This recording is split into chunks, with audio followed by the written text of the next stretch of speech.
اس بندے سے میرا مولا قبر میں سوال نہیں پوچھے گا۔ کتنے ایسے ہیں جو گناہ کو یاد کر کے روتے ہیں،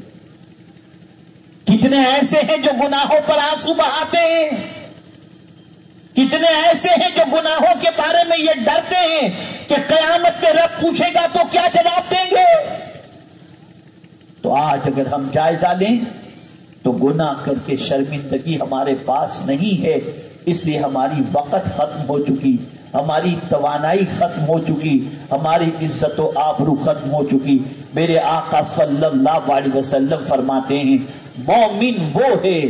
جب نیکی کرے تو خوش ہو جائے اور جب گناہ سرزد ہو جائے تو رنجیدہ ہو جائے۔ ہم اللہ کو ناراض کرنے کے بعد کھانا نہیں چھوڑتے، پانی نہیں چھوڑتے، رات کی نیند ترک نہیں کرتے، اور یہ کبھی تصور نہیں ہوتا یا اللہ ہم سے غلطی ہو گئی ہمیں معاف فرما دے اور ہم سے آئندہ غلطی پروردگار ہم آئندہ غلطی نہیں کریں گے، یہ احساس ختم ہو چکا۔ بلکہ احساس تو یہ ہے کہ اگر بڑھاپے کی دہلیز پر پہنچ گئے تو یہ کہتے ہوئے دکھائی دیتے ہیں وہ جوانی کتنی رنگین تھی، کہ کیا لطف آتا تھا، کیا مزے سے گھومتے تھے۔ یہ تصور کر کے اپنے بڑھاپے کو انسان کوستا ہوا نظر